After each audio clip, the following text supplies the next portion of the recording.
Assalamualaikum warahmatullahi wabarakatuh. Perkenalkan, nama saya Fadhol Hafid, mahasiswa Fakultas Peternakan UGM 2018. Dari tim KKN Bendosari tahun 2021 dari subunit Desa Pulirejo. Salam sejahtera bagi kita semua. Pada kesempatan kali ini, saya akan mencoba untuk menjelaskan dan mempraktekkan terkait materi dan tata cara pembuatan konsentrat fermentasi berbasis ampas tahu. Sebelum memulai dan mengetahui cara pembuatan, kita perlu mengetahui pengertian, tujuan, manfaat, serta hal-hal yang harus diketahui agar konsentrat fermentasi yang kita produksi akan bernilai nutrisi yang tinggi, namun harganya ekonomis. Kira-kira mengapa ya ampas tahu perlu diolah menjadi konsentrat sebelum diberikan ke ternak? Marilah kita simak video berikut ini. Sebelum membuat pakan konsentrat, ada beberapa hal yang harus kita perhatikan. Di antaranya, 1. Ketersediaan bahan pakan. Yang kedua, kandungan nutrisi masing-masing bahan pakan. Yang ketiga adalah harga masing-masing bahan pakan. Pakan konsentrat sebaiknya terdiri dari 1. Sumber protein.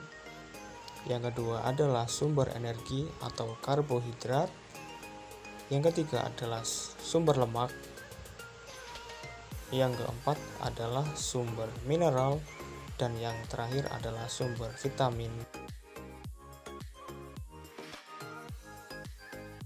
Kali ini saya akan mencoba untuk mempraktekkan untuk membuat konsentrat fermentasi dari ampas tahu dan ditambah dengan beberapa bahan-bahan pakan yang lainnya, seperti pada yang saya tunjukkan di bawah ini. Seperti yang kita lihat, di sini ada beberapa bahan-bahan yang sudah saya siapkan, seperti ada tepung gaplek, kemudian ada pongkol telo atau pongkol singkong, kemudian ada polar di sini, dan tentunya ada ampas tahu, kemudian ada bungkil kedelai dan ada bungkil kopra. Kemudian bahan yang lain yang digunakan adalah ada berupa E4 atau probiotik yang akan kita gunakan. Kemudian ada molasses, ada premix, dan ada garam. Untuk alat yang kita gunakan itu ada berupa timbangan, kemudian ada ember, dan alas yang nantinya akan digunakan untuk mencampur bahan pakan yang akan kita buat. Untuk langkah yang kedua adalah pembuatan cairan probiotik atau fermentatornya. Campuran dari cairan probiotik ini adalah berupa E4, kemudian molasses dan air. Untuk perbandingan molasses dengan E4 adalah 1:10. Jadi, untuk penambahan 100 ml probiotik dicampurkan dengan 10 kg molasses, kemudian dilarutkan dengan air yang bersih pada ember atau wadah lainnya. Setelah itu, kita diamkan terlebih dahulu selama 5-10 menit. Baru kemudian kita siramkan ke adonan yang nanti kita akan buat, yang terdiri dari bahan pakan yang kita sudah siapkan.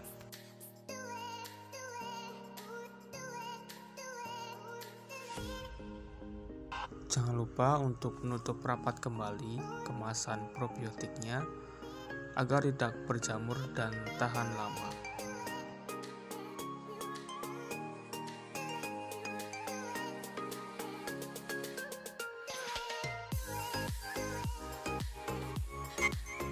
Langkah yang ketiga adalah proses pencampuran bahan pakan.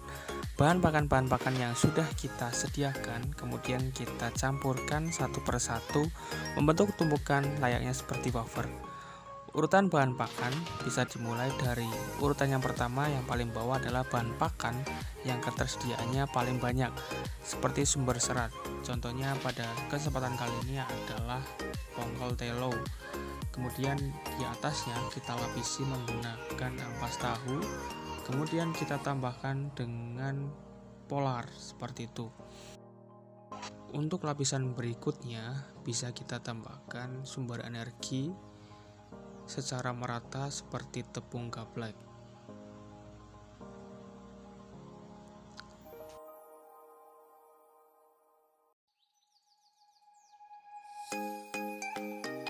Tambahkan cairan molasses yang sudah kita siapkan.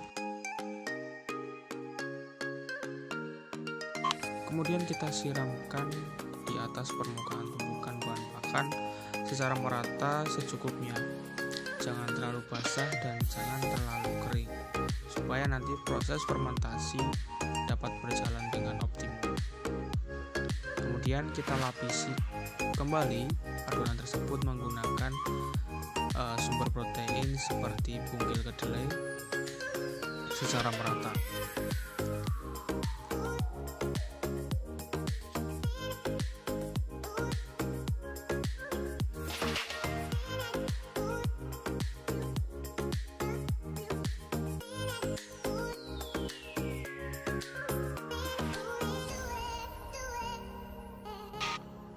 Setelah itu kita campurkan seluruh bahan pakan yang sudah kita siapkan ke dalam adonan membentuk lapisan seperti wafer.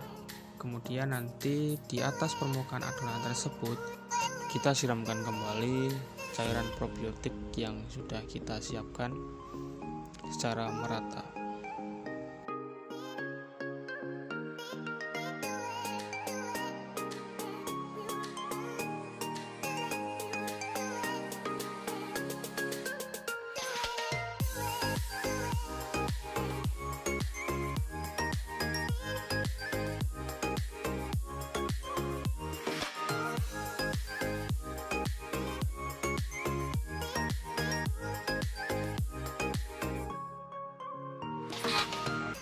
Kemudian dalam pembuatan pakan konsentrat, kita jangan sampai lupa untuk menambahkan sumber mineral seperti premix dan garam.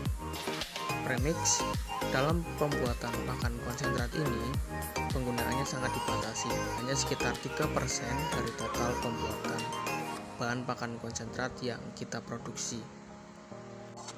Premix merupakan bahan tambahan pakan yang digunakan sebagai campuran dan biasanya dalam penggunaan premix jumlahnya sangat sedikit. Oleh karena itu, kita anjurkan untuk mencampurkan premix dan garam tersebut ke dalam bahan pakan lain seperti sumber energi, dedak atau polar, agar nanti premix dan garam bisa tercampur dengan sempurna ke dalam adonan.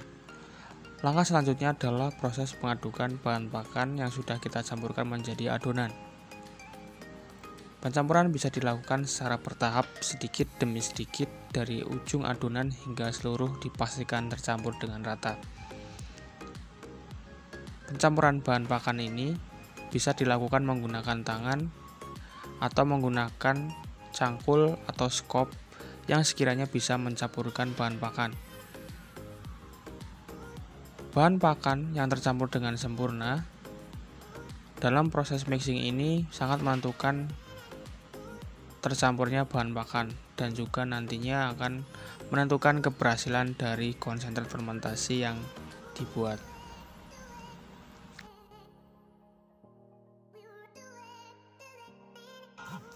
Oleh karena itu, diusahakan sebisa mungkin agar adonan yang sudah kita campur membentuk lapisan wafer tersebut kita aduk secara sempurna menggunakan alat atau bahan supaya nanti bisa maksimal hasil yang kita peroleh.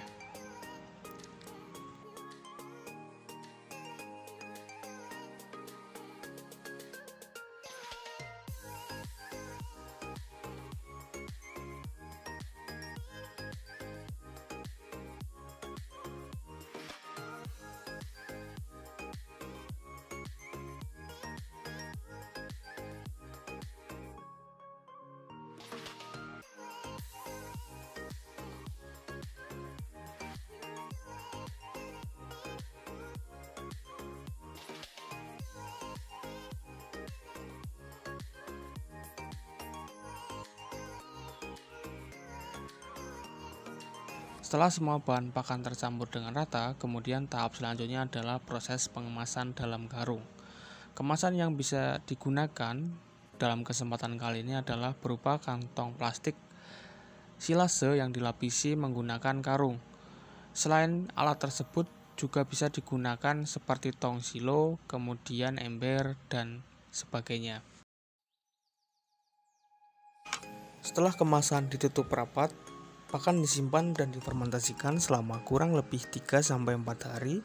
Kemudian pakan tersebut siap digunakan dan diberikan ke ternak. Ciri-ciri konsentrat fermentasi yang baik adalah baunya harum, teksturnya cenderung kering, dan tidak berjamur. Terima kasih.